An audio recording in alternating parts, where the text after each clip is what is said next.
Hey, thank you for joining us on this edition of Neuro Nuggets. My name is Tekumalla. I'm one of the adult neuro residents here. I'm one of the PGY3s.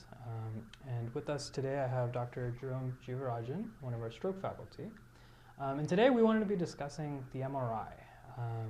It is the beginning of the year for us here. As neurologists, we're always focusing so much on our history and our clinical exam to help manage our patients, but one of the key imaging tools that we have is the MRI, and we were really hoping to have some more discussion on that today.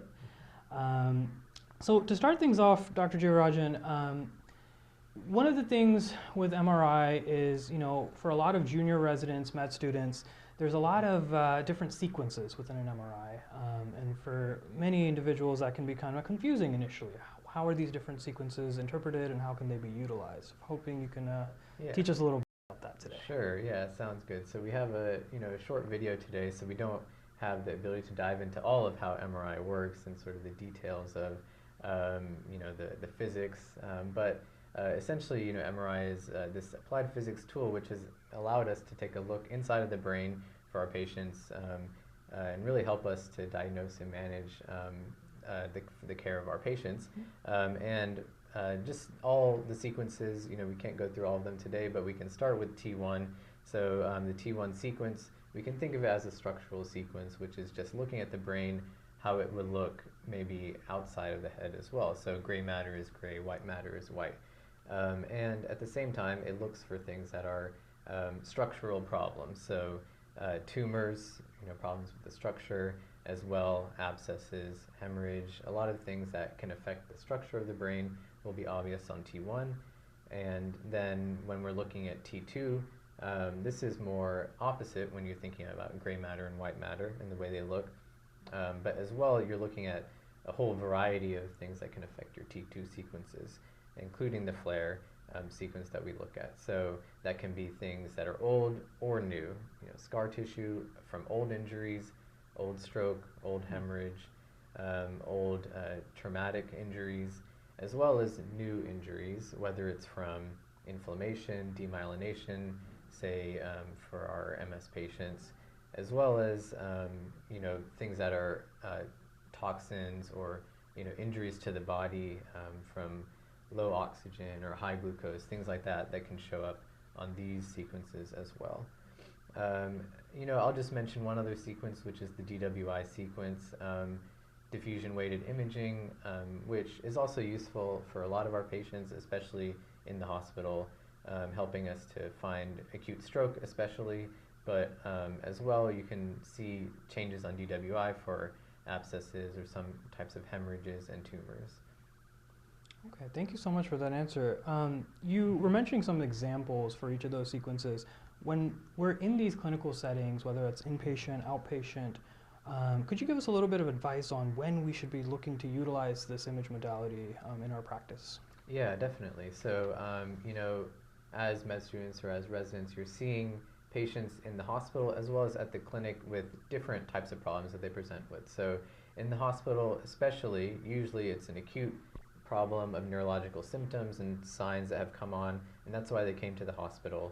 And so what you're looking for, first, it will be guided by your history and your exam, of course, and that's going to direct you to maybe what you think is wrong with the patient, and then the MRI is going to help you kind of confirm that. So especially in the hospital, we're looking for conditions like acute ischemic stroke, acute hemorrhage, venous strokes as well, trauma, and then thinking about a wide variety of other neurological diseases that can affect the brain acutely. So that can be inflammation or infection often. And so sometimes patients come in to the ER because of inflammation, demyelination, which could be related to MS, or other acute inflammatory conditions.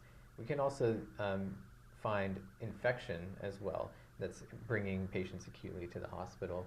And so that's when we want to think about meningitis, encephalitis, and things like abscesses as well that are bringing patients to the hospital, and the MRI is going to help you identify those abnormalities when you already have a suspicion and you get the right imaging to help you confirm it. In the outpatient setting, We may think of more patients that are coming with problems to the clinic that have never been diagnosed before, and so you're doing an evaluation to figure out the cause of that problem and maybe what you can do next. So say for patients that could have MS and they've never been diagnosed before, MRI is often very useful for that. As well, a new onset headache, maybe somebody that is coming to your clinic with a headache that just started in the past few weeks or months, and they've never been evaluated for that before, and you want to look for structural problems in the brain that could cause that, as opposed to sometimes things that are more microscopic, like migraines or tension type headache. And then the last thing, or last couple of things that we try to evaluate in the outpatient setting are new onset epilepsies, so maybe patients that have had new seizures that were never evaluated in the past, and you want to figure out if there's something structurally in the brain that is causing those seizures. And lastly, cognitive problems, so patients maybe that have new memory deficits, potentially the progression of deficits with their memory and their thinking that has never been evaluated fully as well, and so they may need imaging of the brain to look for any structural problems again, or inflammation or other things that can cause the symptoms that they're having. Awesome. Thank you so much for that thorough answer. One other question we had was, when you look at neurology, we have so many different image modalities that we can use. For example, we have a CT scan, and I hear a lot of medical students always ask, well, when do we use a CT scan? When do we use an MRI? How would you approach that? What are the advantages that an MRI provides that perhaps a CT scan cannot? Yeah, definitely. So this is a really common question, especially in the inpatient setting, say in the ER, in the hospital.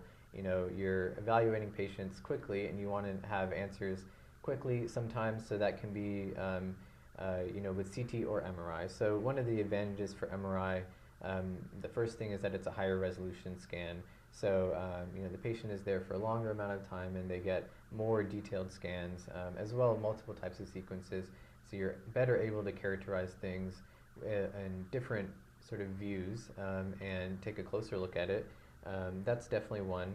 As well, it doesn't give direct physical harm to the patients typically, so regarding ionizing radiation especially, but as well iodine-based contrast is for CT, but not with MRI. Radiation, can affect patients, especially with patients that get many CT scans. That can be a problem. So MRI does not give you that kind of radiation, right? It's a magnet and radio frequency waves. As well, one more thing that I'll mention is the back of the brain is not seen very well on CT scans, and that's because there's a lot of skull bone around the posterior fossa, the back part of the brain where the brainstem and the cerebellum are. So often MRI is much better at looking for problems in those areas compared to CT. Okay, thank you. I think you do an amazing job of explaining all the advantages that we have of an MRI, and clearly it is such a useful tool for us. We were hoping you could also talk a little bit about some of the things that we should be aware of, such as limitations for this image modality. What should we be watching out for when we order this test? Yes, yeah, definitely. So there can be limitations just getting the patient to the scanner, as well as limitations within the scan itself. So the first one is, not all patients can go to MRI, and as you've heard, some devices, implanted devices, whether it's cardiac or otherwise, are not compatible with MRI because of the high-strength magnet. So some patients can't get MRI scans for that reason. As well, some patients are in the hospital sick with several support devices, say in the ICU. They may not be able to go to the MRI scanner, either because they're too unstable or those devices are not compatible. They may have life support devices that are not able to go into the MRI scanner. And another thing that happens a lot to patients is claustrophobia. So maybe they try to go to the scanner, but they're not able to because of claustrophobia. And that problem is because the MRI, unlike CT, which is a bigger bore, the MRI has a pretty narrow bore, the circle where they're supposed to go in. And as well, there's a coil that gets pretty close to the face when you're getting the MRI scan, which is helping to acquire the images, but it can give you claustrophobia. So Patients that have difficulty with anxiety and claustrophobia, they may not be able to get an MRI scan in a normal scanner. A couple other limitations, MRI is acquired over a long period of time, so each sequence may take about 1 to 2 minutes each. So the patient has to be more still compared to the CT scan. So often we see motion artifact for patients that are not able to stay still for that long. So that can be a limitation. And then the last thing is, MRI can see quite a few things, in high resolution. The bony structures are not as well seen though. So injuries maybe to the bones are not as easily seen, say, compared to a CT scan. But overall, ultimately, with some of these limitations, MRI is still has wide applicability for a lot of our patients and helps us take care of them to help confirm diagnoses as well as guide our management overall, for the care of our patients that have neurological diseases.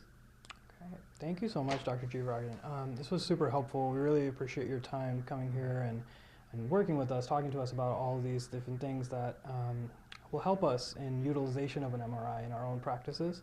And one thing I just wanted to say was this video was very much intended to be for junior residents and medical students, to be as an introduction essentially into this concept of an MRI. We do hope that you utilize this to further your education as well. There's so many great imaging modalities that we utilize in neurology, and we hope you look into that further and continue your education in that way. Thank you, guys. Thank you.